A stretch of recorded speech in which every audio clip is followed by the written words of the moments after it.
something specific that you can do with this. Because when you're lying there in your bed debating whether to get up, or when you're going through all of the troubles and all of the difficulties and all of the things that aren't working, when you're putting your attention on what you don't want, and you can't stop it, and your mind is just this jumble of constant thoughts coming in and coming out. Can you identify with that? It goes on. Almost everybody, every patient I've ever worked with has this kind of thing.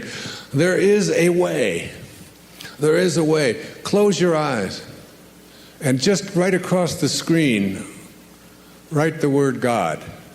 G-O-D. God.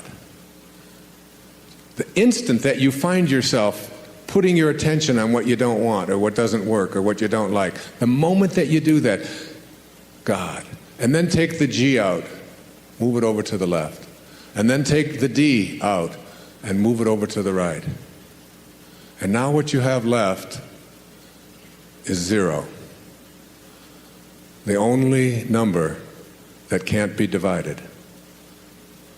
The only representation of what your return trip is about. You're going back to 0. You're going back to a place of oneness that is indivisible. And then just hone in, just go right into the center of that 0. And then put your thoughts on what it is that you intend to manifest. Just like that. Just like that. In that simple little drill or practical thing that I'm offering you right there, it's what I do. It's how I handle it. I go in there and it's like I'll be thinking of, oh my God, I gotta fly over here and I gotta get over there, and then I've gotta give a talk, and then I've gotta get to this plane, and my daughter over here, and then my son is up in school, and I don't know what the hell's going on over here. And it's like this jumble, and I just go, God. No G, no D, 0. Move into the 0. Go into the place that's indivisible. That's your source. That's your return trip. And in that place, in that perfect, beautiful, soft, gentle, impenetrable place, you will no longer put your attention on anything that you don't want. It is so simple, ladies and gentlemen. This idea that is at the core of all of our teachings. I've been out there doing this for over 30 years now. Your Erroneous Zones was published 30 years ago. And what I've discovered is what Earl Nightingale told me when I was just getting started in this whole business, when something called the strangest secret. We become what we think about all day long. We become what we think about all day long. But more than that, understanding that your thoughts are real, that they have an impact. Isn't it conceivable that your thought can have an impact on whether or not you can attract what you want into your life? That you can extend it out into a universe which is perfect, which has no need for you to interfere with it, which is always doing exactly what it is supposed to do. No restrictions on it. And it always has been doing it, and it always will be doing it. And everything that you're going through, it's all part of the perfection of all of this. That you are not any of the things that you've come to believe that you are. You're not what you have, you're not what you do, you're not your reputation. You spent a whole lifetime working on understanding that. I'm looking at the things that we believed in the morning of our life. What we were taught, what we were told when we came into this world. What you were told was important for you to do. It's important for you to go to school. It's important for you to get good grades.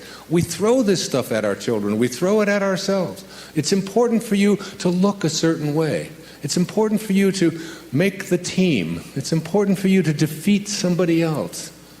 It's important for you to make a lot of money, to advance in your profession. It's important for you to be a good daughter, to be a good mother, to take care of your family. It's important for you to have goals. It's important for you to figure out what other people are doing and get there ahead of them so that they don't get ahead of you. It's important for you to win. I'm just scratching at the surface here of all of these things that we've been conditioned and told, this is what you're here for, this is what it's about. And you bought into it. You just hook, line, and sinker. We took it. We all did. I did too. We all did. And then you get to a point, and I just share with you this one observation from Jung. We cannot live the afternoon of life according to the program of life's morning. For what was great in the morning of your life, getting the grades, making the cheerleading team, being a good daughter, getting the gold star, saving your money, getting the job, whatever it is, what was great in the morning will be little at evening. And what in the morning was true, which is a big word here today, what in the morning was true will at evening have become a lie. You want the truth of who you believe you are to mesh with what you're projecting outward. If this is unsuccessful, you're aware of it, even if you opt to ignore it. The imbalance surfaces in your daily interactions, showing up in feelings of being upset, out of sorts, confused, and often misunderstood. My intentions are good, so why is it that no one else sees it this way? And I try to be a good employee, a good father, a good citizen, and a good husband, but I always seem to be misconstrued or misjudged. This results in a continual state of frustration and even anger. You need to make a decision to realign yourself on an energetic basis to get the scales balanced between your idealized self and your realized self, as perceived by the majority of people in your life. Restoring the balance through realignment. When you balance the way you want to be with the way you're being received, there's a distinctly pleasurable feeling of being in harmony with life. It's not that you're seeking approval or groveling for respect or love. It's more that you're in the world in a way that's congruent with your inner desires to be the kind of person you are. You accomplish this by first noticing when you're feeling misperceived, then determining if your words and actions match the truth of your inner thoughts. This alignment check will eventually and almost automatically give you a reading that compares what you're projecting outwardly with what you're inwardly wanting to express.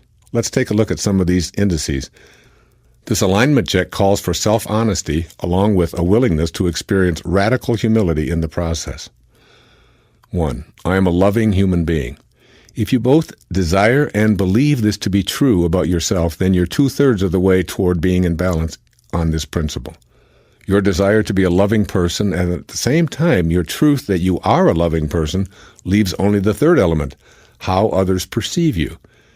Here are some ways of being that are counterproductive to being perceived as a loving human being and create an imbalance. Having a strong position of hatred toward anyone or any group of people, you're out of balance. Violence in any form, including aggressive verbal outbursts, you're out of balance. Support for weapons designed to produce megadeath explosions, you're out of balance. You enjoy being entertained by films portraying hatred and killing, you're out of balance. Verbally belittling others' beliefs and insisting that your beliefs are superior, you're out of balance. Let your thoughts of love become the driving force behind your unloving behaviors. This is true alignment. Begin looking at the world as a vast mirror reflecting back to you exactly what you are. If you truly are a loving human being, the world will look like a loving place to you, and this will be how you will be perceived. You will have restored balance, and consequently, there will be no discrepancy between how you see yourself and what the world is reflecting back to you. If the world continues to look like an unloving and unlivable place, I urge you to keep examining the kind of energy that you're projecting outward. 2. I am a kind human being. You cannot be kind to me and unkind to your waiter and be in balance. When you persistently extend arrogance outward in the direction of other people, even if you feel justified in your actions, that's how you're perceived and defined. You need to know that you're not coming across as a balanced, kind person. You may indeed exemplify kindness in how you treat your children and your grandmother, and even all of the children and all of the grandmothers of the world. But if you honk your horn in a red-faced anger at a slow-driving grandmother who's taking her grandchildren to school, then you're way, way, way out of balance. If you see yourself as desirous of being a kind person, then consciously spend time daily aligning your thoughts with your desire. The universe will cooperate, bringing you more and more of that same kindness. 3. I am a joyful, happy human being. In this category, your feelings are the measurement you need to pay attention to. In fact, they require your undivided attention. Do you feel happy and content? Or are you easily outraged over the misconduct of others? Does your joy turn quickly to despair when you read the newspapers or listen to the news? Do people around you really think that you're a happy camper in your daily life? Do you regularly hear others telling you to lighten up or chill out and stop letting yourself get so worked up? These are clues indicating the balance or imbalance between how you see yourself and what you project to others. The alignment check for this principle involves noticing your feelings and your ability to sustain them, along with feedback from people you trust.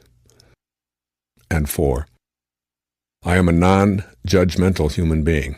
If you're truly non-judgmental, then it will be impossible for you to categorize or generalize individuals into groups such as old, Southern, uneducated, teeny boppers, belonging to red or blue states, conservatives, liberals, and so on. A stereotype is a judgment. You cannot be non-judgmental and be critical of the different ways people talk or eat or dress, socialize, dance, or anything else. If you believe that you're non-judgmental but admit that you have a tendency to generalize and criticize, then you're out of balance. You're due for a realignment so that your current thoughts and ultimately your behaviors will become a vibrational match to your inner self-portrait. Make a conscious decision to look for what is right and pleasing in others. Create a new habit of complimenting those around you. Decide that you're going to disregard stereotypes and refuse to engage in conversations that dwell on judging anyone. Turn judgments into blessings to restore the imbalance between how you want to be and how you're actually presenting yourself to the world. Rebalance this energy by sending a silent blessing to the person. On the non-judgmental side of the balance scale, think about how much love and support this person could use. I guarantee that you'll feel the difference internally and at the same time feel more compassionately connected to that individual. The energy of non-judgment is totally balanced as opposed to the energy of contempt, pity, or some other negative option. Become aware of all of your behaviors and feelings. Then attempt to determine if they match your vision of yourself and if that self-image is what others see. You'll immediately feel discord when you discover imbalance, and that's when you can choose to change habits to match your desires and restore equilibrium to your life. The softer you are, the less rigid you are, the more flexible you are as a person, the more you can accomplish. And this is a great way to practice in parenting as well.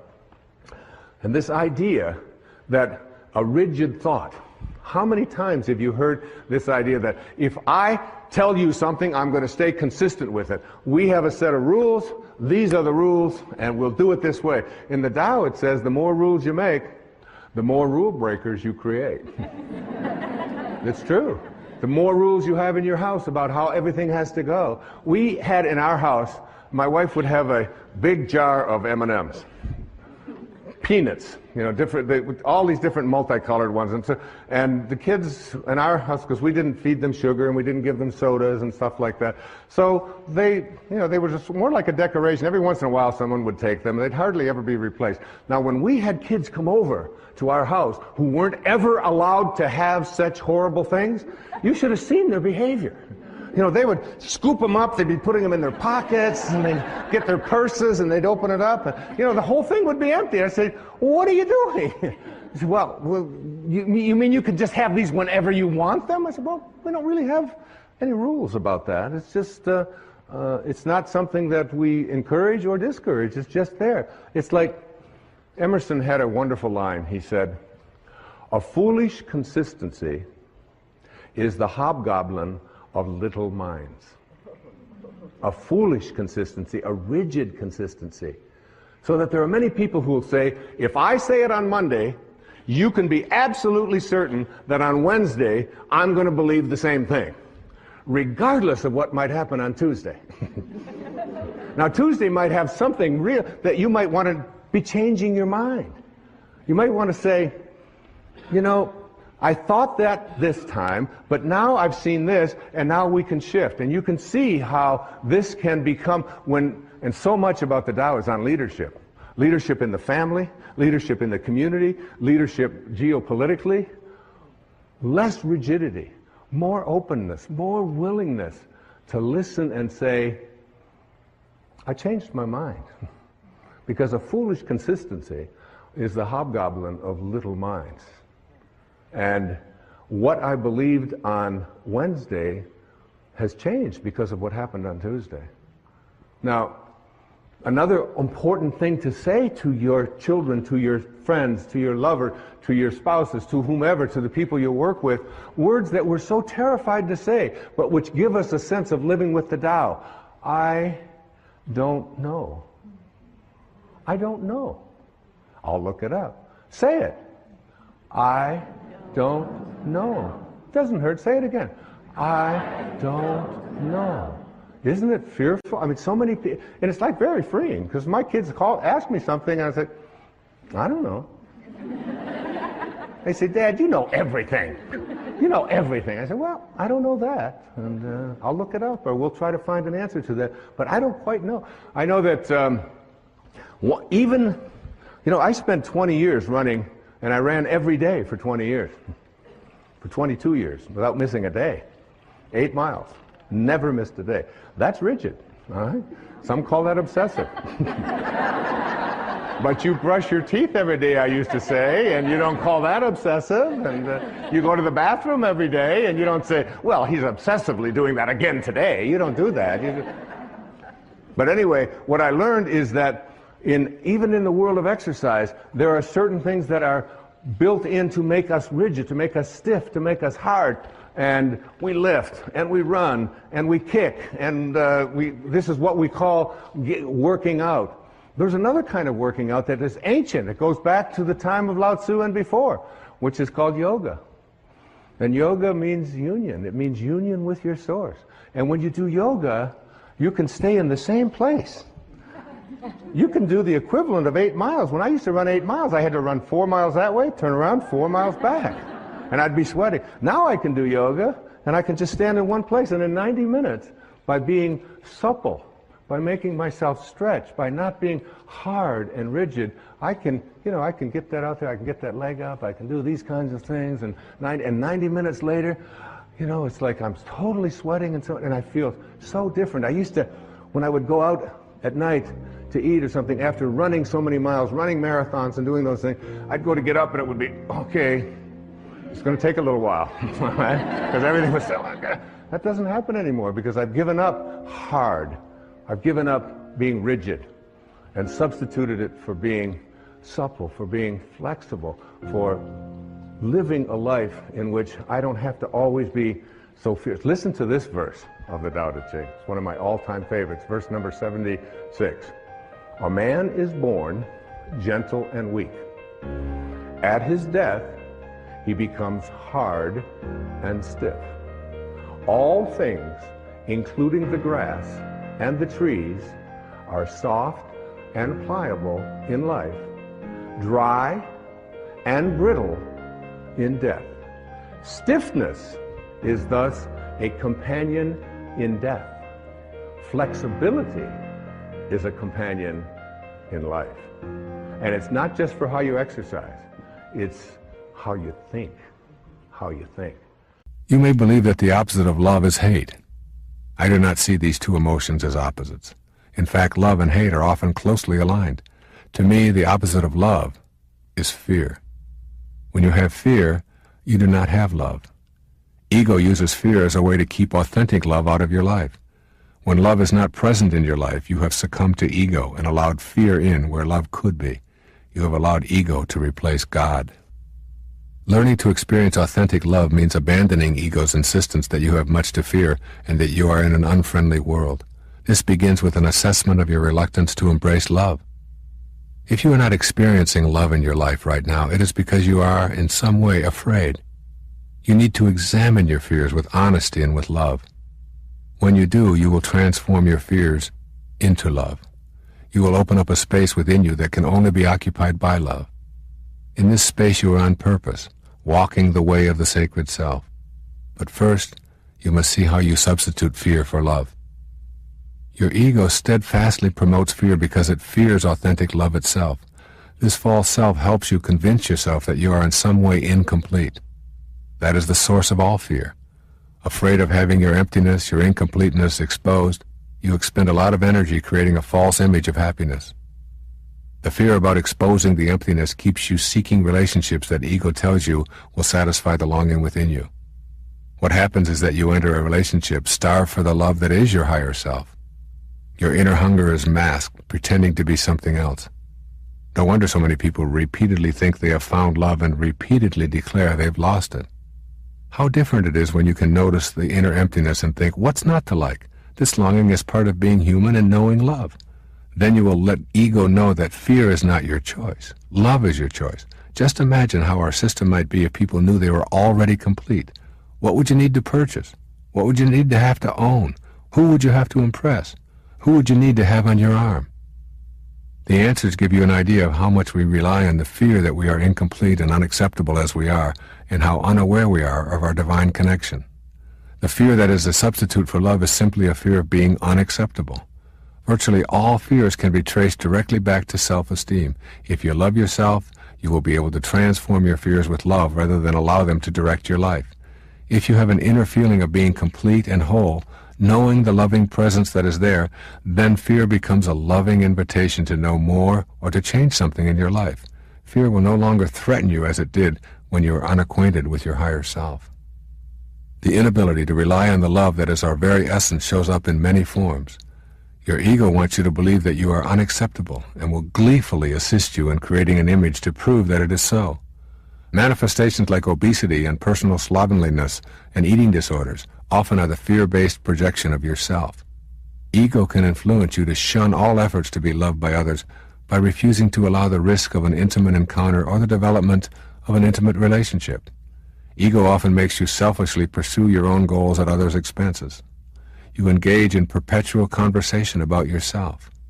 We often use economic, social, and other types of excuses to defend behavior that does not extend love. For instance, you might excuse unloving or inconsiderate behavior because it's only my job, or because everyone else does it. Expressions of disgust or rudeness towards others are based on ego. They are heard in stores, on freeways, in offices, at airports, in restaurants, any place you are in your daily life. These are some of the common expressions of a fear-based ego struggling to keep you away from the experience of love that is your true essence. Before you begin to change these behaviors and thought patterns, you need to examine the payoffs. What is some part of your receiving as a payoff for listening intently to ego? Your ego works for its living. Its payoff is not money, but just in keeping alive. Your ego is not open to making contact with God because it would be immediately put out of business. Your ego is in direct conflict with your true purpose for being there. You are here to give and receive love. Your ego protects you from that vision by keeping you in a belief system that declares you are separate and special. By hanging on to the fears of your insufficiency, you can avoid taking any risks. As long as you have self-doubt and all of its attendant fears, you are guaranteed to stay in servitude to your false self. Your ego thrives on guilt. Your higher self knows that you should forgive yourself, learn from mistakes, and release feelings of fear and anxiety. But ego hands you guilt so that it will thrive. Guilt is the inner fear that you should pay a price for any and all mistakes you've committed in your life. Thus the ego convinces you that you must feel guilty, and it keeps you removed from your true spirit. Your ego doesn't reject love. The polite background ego voice whispers that love is a high ideal, but one that is loaded with danger. It warns you to not give too much love because you may be taken advantage of. Because you are so special, it tells you others want to take advantage of you. Ego promotes inauthentic love. In your relationships with others, your ego convinces you that your partner is just what you need to fill the emptiness within you. This is a great ruse that will forever keep you from knowing love and peace. Make a copy of this passage from Walt Whitman's Leaves of Grass. Tape it to your mirror and read it every morning. It will help stimulate the inner opening to the love you seek and dissolve fears if you are willing to do what the poet suggests. He says, I exist as I am, that is enough. If no other in the world be aware, I sit content. And if each and all be aware, I sit content. One world is aware, and by far the largest to me, and that is myself. And whether I come to my own today or in 10,000 or 10 million years, I can cheerfully take it now, or with equal cheerfulness I can wait.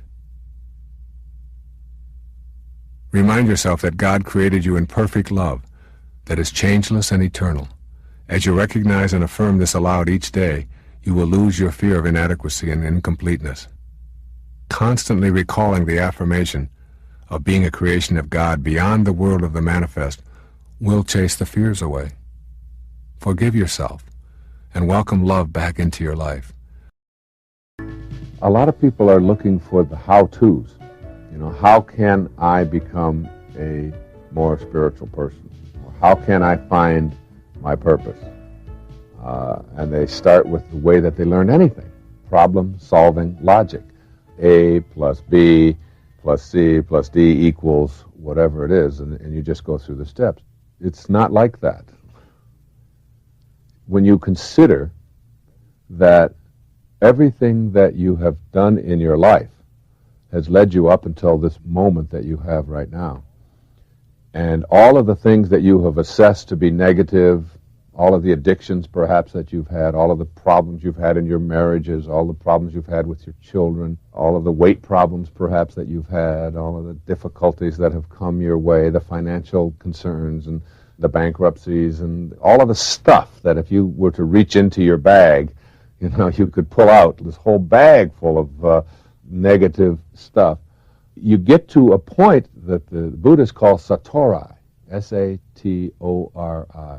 satori. It means instant enlightenment. Instant enlightenment. And the Buddhists believe, by and large, that enlightenment is something that happens in instants. It happens in moments. It's like I've talked about at some of my other tapes about going through the gate. You know, it's like on one side of the gate is the path that is strewn with thorns, all right? And there's all of the stuff that I have just described. And then there's this gate ahead of you. And then on the other side of the gate is this garden. And there's this flowers, and it's just magnificent, and there's happiness, and there's bliss, and there's fulfillment, and there's all of this wonderful stuff on the other side. But you can't get through the gate.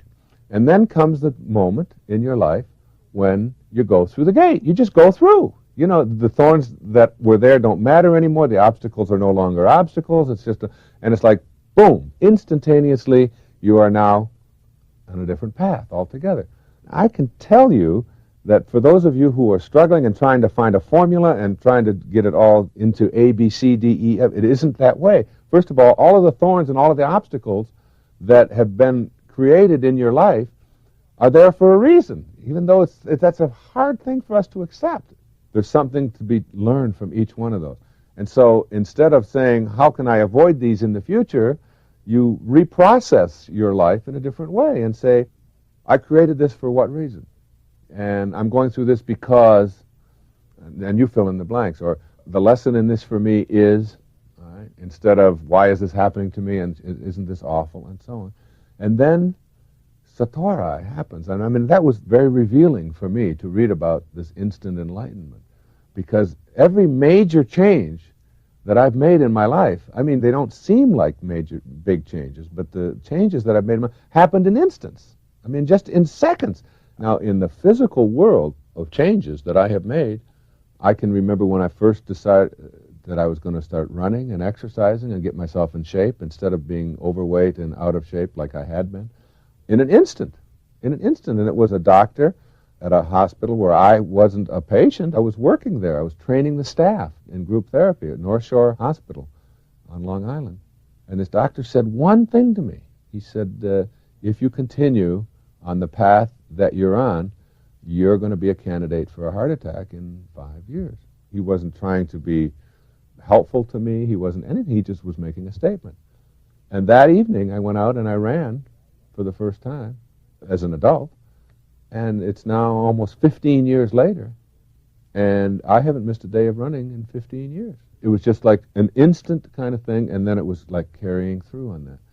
And I mean, that really flies in the face of a lot of the stuff that we hear all the time about you have to have a goal, and you have to have a plan, and you have to get it all figured out, and you have to work step by step by step. I really think that enlightenment, or discovering this inner source of strength, is something that just happens in an instant whenever you're ready. So whoever you are, I mean, if you're smoking, if you're drinking excessively, if you've got addictive habits in your eating habits and so on, if you are behaving in ways with your children or with your wife or coworkers or whatever, and you think that it's just hopeless and that you can't change and that it's just too difficult to process and so on, I'm really saying to you that in an instant you can decide to radically alter your life. And it isn't like even a decision-making process. You're now ready. The same Buddhists say that when the student is ready, the teacher will appear.